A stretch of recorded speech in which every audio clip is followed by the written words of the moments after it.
Hey, good morning. Welcome to Hobby Evolution episode. Where are we at? 318, I think. I think 318. What's up, Brad? Good morning. It is Thursday. I got to tweet out yesterday that I wasn't going live. I just kind of slept in yesterday. I did do some card stuff on today's Thursday. So Tuesday afternoon, I did some card stuff. Bowman. I'll tell you about my Bowman on Tuesday if you didn't already see it on Twitter the other day. What else do I have? eBay File Exchange. I want to talk about that. Madison Card Show is coming up this Saturday, so some exciting stuff regarding that. What's up, Herman? Good morning. So Tuesday, the other day, I think maybe Monday, Ryan Rippin' One-Handed on Twitter posted that there were Bowman packs at Five Below, which is Five Below it's kind of like it's like a dollar store, but everything's $5 and below. What's up, Zach? Good morning. So it's actually a pretty cool store. If you have them in the area, if you've never been, the only reason I had walked into one was to look for cards back a year ago or 2 years ago. People were finding 2018 Topps Update in Five Below. I found some in Party City stores. So that's what brought me into Five Below. So they actually have some cool stuff outside of just looking for cards. So Ryan said there was a retail box with a bunch of packs. It was basically a full retail box. So the retail boxes have 24 packs, 10 cards per pack. I bought 3 retail boxes, I think, from MLB Shop, and I actually had some pretty good luck with them. I like the retail boxes, and it's good value. They're retail packs, and it's $4.99 for a pack, and you say, well, that's pretty expensive for a pack of Bowman, but it's really not. When you break it down, it's $120 for the box, which is a really good deal. That's, I think, 240 cards. It's a much better deal than what you would find in a hobby box, along the lines of retail at MSRP. So I went in there and I had to look around. They were not hidden, but hidden. They were pushed back, and they were in a random aisle that I wouldn't have expected cards, because I perused the entire store. I finally had to ask, do you have any baseball cards? And they took me right to them. It might have been the full retail box. I think a few packs had been taken. So I thought, I'll just buy the whole box. And then I thought, I'm just going to buy. So I ended up buying 10 packs. And there was probably 16 packs total, because there was about 6, maybe 8 packs left.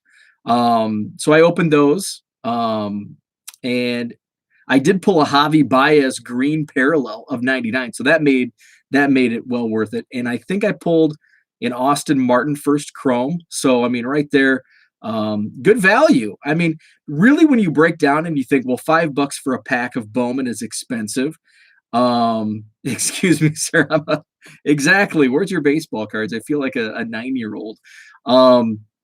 So when you break it down to a pack, so you get 2 chromes. Say you pull, one of the big ones. That's, more than $5 right there. There's really good value, even at $5 for a pack. So I bought 10 packs, pulled the Hobby Green. That was the only parallel. I was surprised I didn't pull any color, because I was thinking, and I can't remember my break from the retail boxes, but I was thinking I would pull 1 auto and maybe 2 colors, 3 colors per retail box. So yeah, out of 10 out of 24 packs, odds are lessened. But I thought maybe I'd pull another, a second color, because the Baez was paper, obviously, because there's no chrome for the vets. So then I went to Barnes & Noble. Ryan also said he sent me a DM and said, hey, Barnes & Noble has a whole bunch of cards. They've got Bowman mega boxes, and they've got football Chronicles, maybe. I don't know. I don't want football. So I went to Barnes & Noble. I did buy a book. I bought Contagious, which is about social media and why things go viral. So I started reading that. And I bought two Bowman mega boxes. Now they have them behind the counter. So I was looking for books, and then I went to the counter and I said, "Do you have any baseball cards?" And young woman at the clerk, she like turns and looks and she's like, "Nope, I'm sorry." And I saw two Bowman mega boxes right there, and I'm like, "How about the Bowman?" And she's like, "Oh yeah, I'm sorry." And so I grabbed two Bowman mega boxes, and again, didn't really pull much out of the Bowman mega boxes. By the way, my 13 boxes that I purchased from Facebook Marketplace still stuck in transit somewhere in Kentucky. So um, the seller, and I will credit, he's been very good with communication on this, because I've reached out a couple times now and I said, you're going to have to open up a missing mail claim, and sometimes that will shake it loose. So I found out a little more why they're stuck in transit. So he actually did file the missing mail and called the post office, because I think he shipped them June 14th. So it's been 10 days. And he shipped the media mail. Bad move. Basically like educational books via media. Unstable connection. Hopefully I'm still going. So never ship cards media mail. Now I receive cards via media mail every now and then in like trades, and it doesn't bother me. But the last time somebody sent me a box and it was shipped media mail, so all the clerks at my post office, my post office is like super strict. I don't drop off envelopes because they'll return them. They won't scan like the 2x7 labels. They refuse to scan them, and they're kind of pricks about it. They're really nice people, but they're really pricks when it comes to their job. So I just like avoid it altogether. And before I got the bigger label printer, I would just drop my 2x7 label packages at a different post office, because there's like the closest one. So here, and I think I've talked about this before. So the post office I actually go to is where we do like all our business, where my office, like a few blocks from my office. The post office closest to me is like the Madison West, but my actual like if mail comes to me and it's can't be delivered and they give me a card, I have to go all the way into Verona, which is like way out of the way. And that's my local post office. So anyway, so they know me, they know I get baseball cards, and that's it. So, I walked in with the yellow card, the yellow slip, and one of the clerks, I said, "Yep, I got more cards." And he walks back and he goes, "Uh-oh, you said cards, right?" And I said, "Yeah." And he goes, "Oh, I hope not. This is sent media mail." And I'm like, "Oh, shoot." So they know, and they know that people try to, get off for a little less by sending media mail. Just don't do it, because media mail's like the super slow economy service. So if it's a trade, like, that's fine. I mean, it's not fine. It's fine for me. I wouldn't recommend it because it's not technically, I think there's like, I don't know, a law against it, maybe. I don't know, but it's not right. Don't do it. But it doesn't bother me when I receive trades. But when I spend $500 on unopened wax and they sent the slow economy, not only am I upset that it's, taking, going on 2 weeks, but they kind of beat the hell out of these packages. And it's against the post office rules. So I'm like, so fingers crossed, there's 13 of them in a media mail box. So we'll see. They were still stuck in Lexington or Louisville, Kentucky, last night. So hopefully they arrive safely. So that's my Bowman talk for the day. So Ken, you can take your earmuffs off. File exchange, eBay file exchange. So I have not used eBay file exchange since March, April, just because I was scaling back on my listings. Um, I've pretty much gotten close to catching up on my eBay shipments because last week was a pretty down week. The weekend really picked up, and it's been kind of steady this week. So my buddy Chris, the file exchange guru, who actually set the template up for me, I was like pulling my hair out initially, trying to figure out the spreadsheet for file exchange. And Chris reached out to me on Twitter. Gman Amp 33, I think, is his name. I link his Twitter in the article I wrote on 1millioncubs.com. So he like helped me out and fixed my errors, my mini errors in the template that I had created. So he reached out, when eBay went through all the changes last month with all of the item specifics, he adjusted the template. So I'm not going to update that template on the website, but if you want the updated template, let me know and I can email it to you.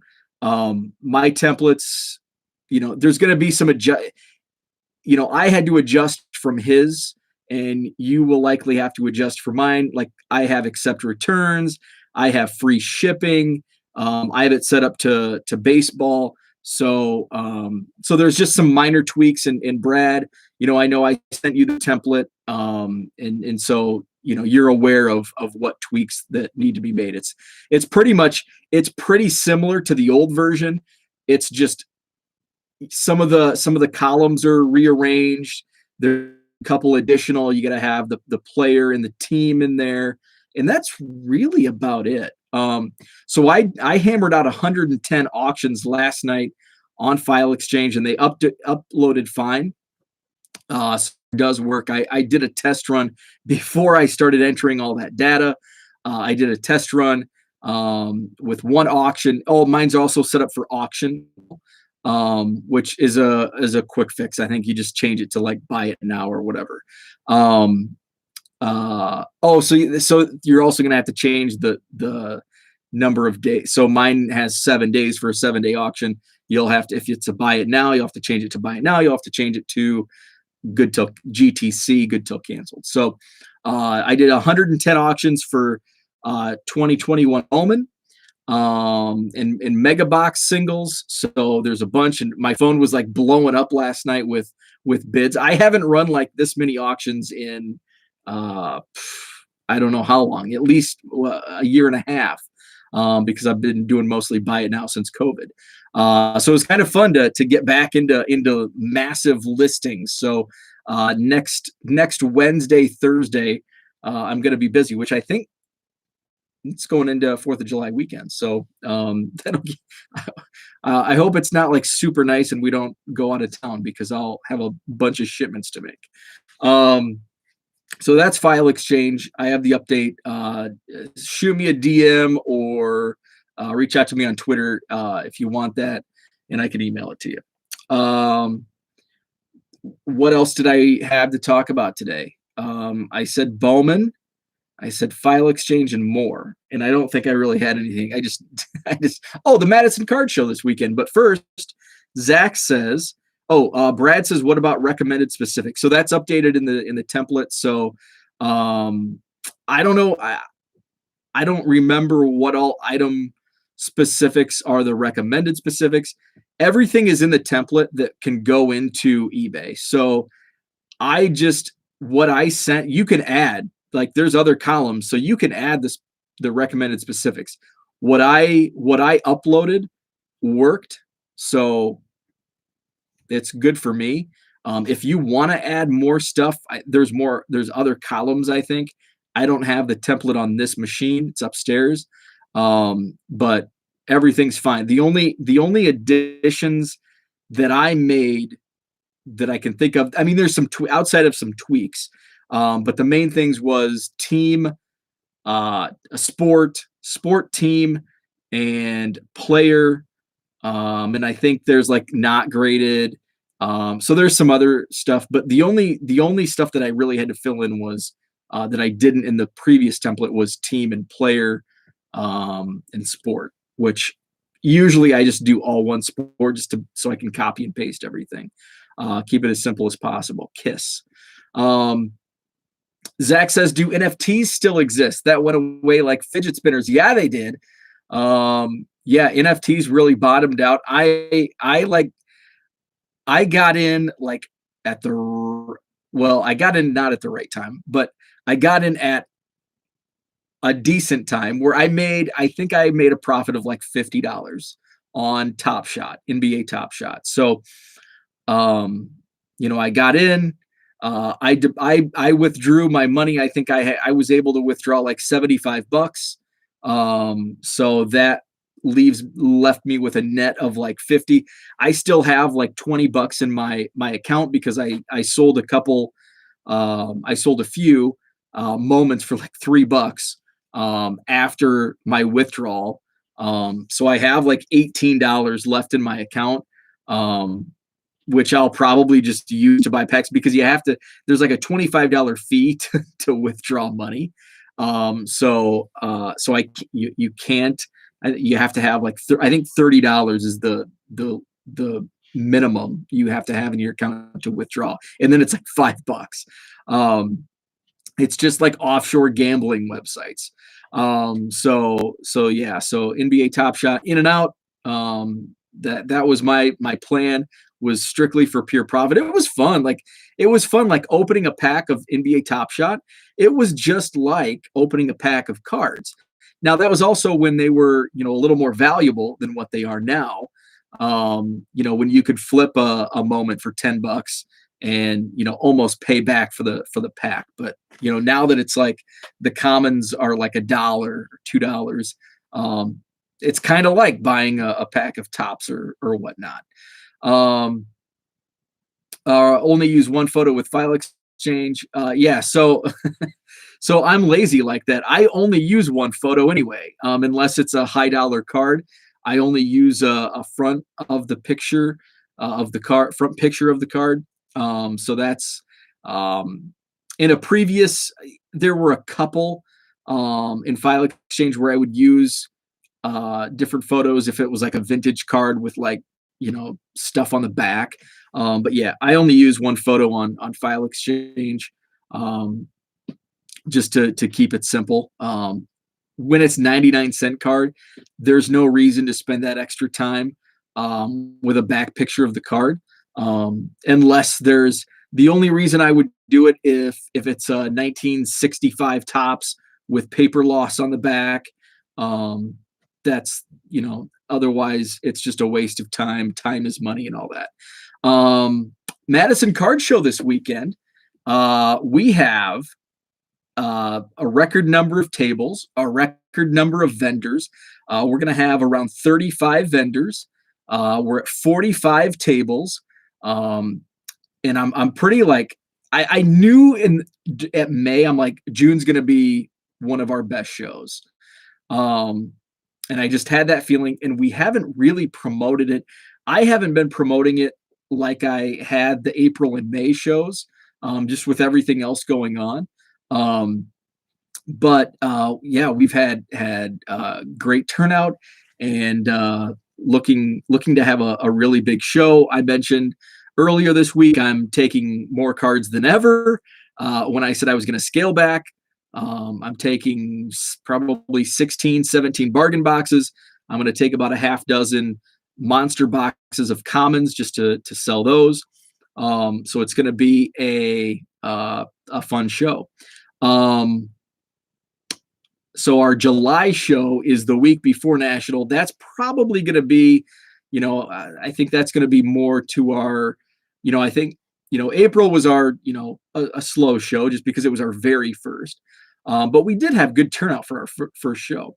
And then May was even better, and June's going to be even better. I think July we're going to see kind of a, I think July and August, we're going to get into the dog days of summer. So I think we're going to see kind of a regression in our July and August shows.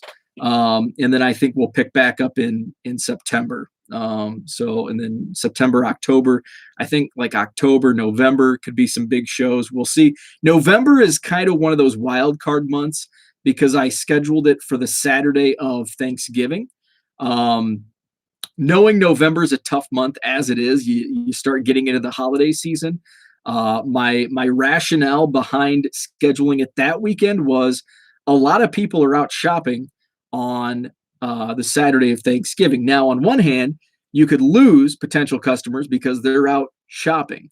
But on the other hand, people are out shopping, so they can pop in to the card show. And our location isn't too far from the major shopping outlets like Best Buy, the mall, uh, and some of those places. So that was kind of my rationale, my thinking behind scheduling it that weekend. People are already out shopping, and maybe, if they're the early birds and they're getting the doorbuster sales at 5, 6 a.m., hey, by 9, 10 o'clock, they're done with their shopping and they're going to cap off their morning by coming to the card show. So that's kind of some of the psychology I was thinking about planning it for that weekend. I knew that some people will be out of town because they'll be visiting family out of town, but it could bring in some new blood that are actually in town visiting family and friends. So that was the thinking behind that. And then no show in December because it's just really hard. We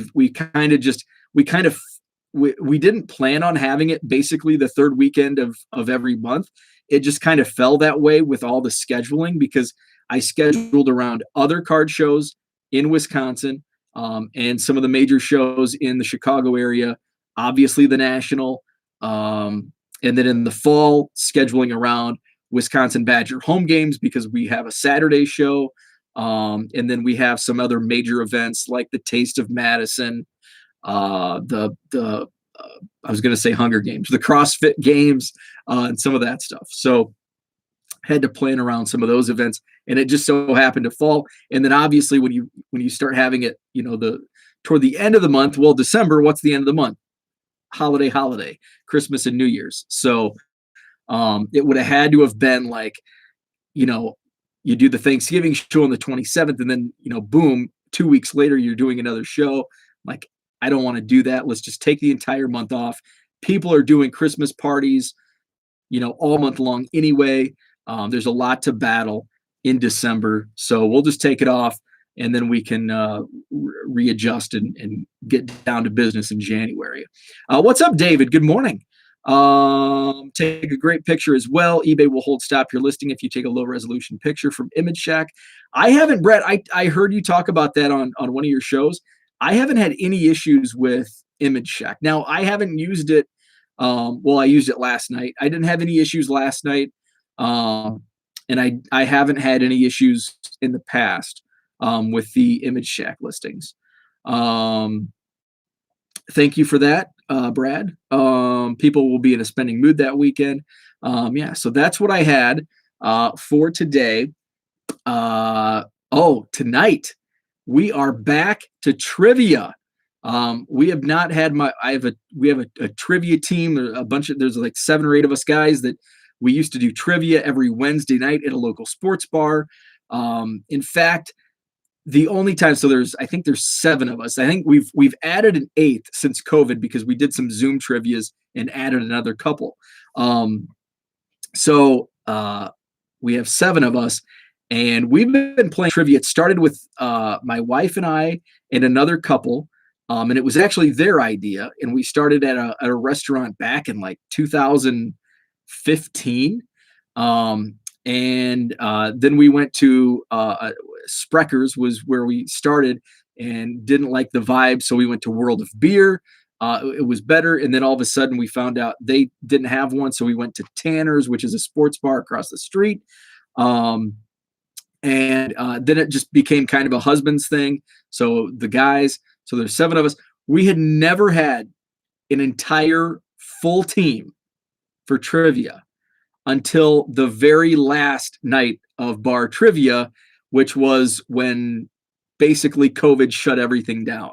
So we the last night of trivia was like the day that the night that things just went wacky when the NBA was like canceling games at halftime.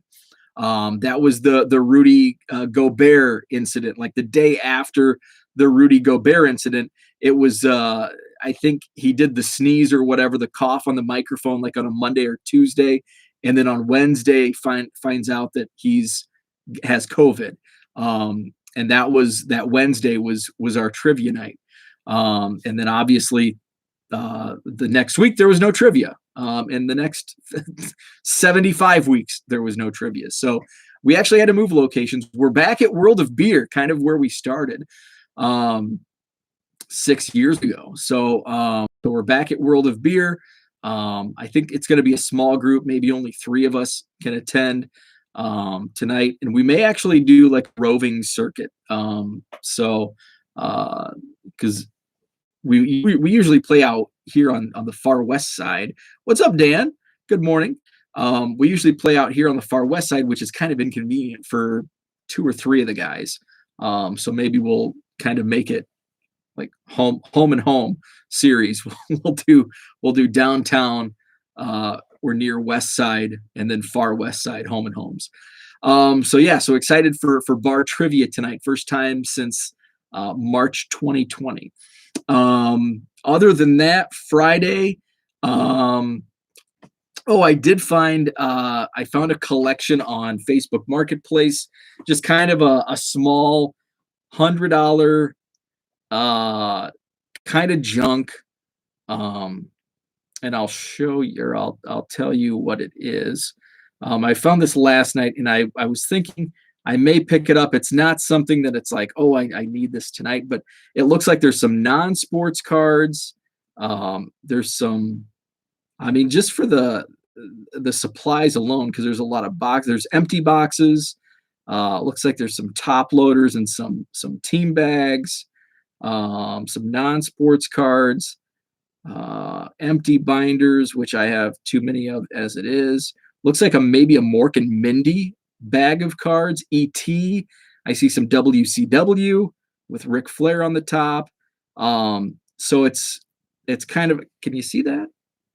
So that's basically kind of the spread. But it's just for $100, it's like you kind of, it's worth it. It's not like a deal the other day with the sealed cases, where you can 5x your money. But it's something that if you chip chop chip. I have a coworker that says chip chop chipping away. If you just go chip chopping, you can make a little money back. So $100 investment, I'll probably I could make $200 maybe, depending on what's all in there. But it's in Janesville, which is like 45 minutes south of me. So I've got trivia tonight. Tomorrow night, it's like, do I really want to go down and pick it up on a Friday when I've got to get ready for my card show on Saturday? So I may pass on it. It's just the timing's not right. If I would have saw this on Monday or Tuesday of this week, I would have pulled the trigger, but it's just the end of the week with the card show, not a good time. So Brad's going to go live, so check him out on the Texas Card Dude channel. He'll go live on the hour at 8 a.m. Central. So much has happened in 24 hours. Interesting. I'm so bummed that I can't watch live anymore. I'm at the office. We don't have, I guess I could bring my headphones in and just kind of have it on in the background, though my coworkers would probably look at me weird because we don't do headphones. We just do the phone headset thing. So I'll have to watch this afternoon. So that's what I had for today. Thanks for tuning in. And I may or may not go live tomorrow. I probably won't have much to talk about. So the odds are I won't go live Friday morning. And I won't go Saturday because of the card show. And I've actually, with the increased number of vendors, I want to get there earlier than normal. So I definitely won't go live on Saturday. I will go live on Sunday morning just to have a recap of our Saturday show. So so I may not be live again until Sunday morning. Kind of depends on if anything does come up today through the odds are not in our favor. If something does randomly pop today, I'll go live, and then I'll tweet it tomorrow morning, but probably not. So so next bet is Sunday, but I will be tweeting, especially on Saturday. Through looking forward to doing a lot of content, video, a lot of tweets and stuff, pics, all that good stuff. So that's all. Check out Brad. He's coming up 8 a.m. Central on the Texas Card Dude channel. Have a great Thursday, and follow me on Twitter at 1 Million Cubs.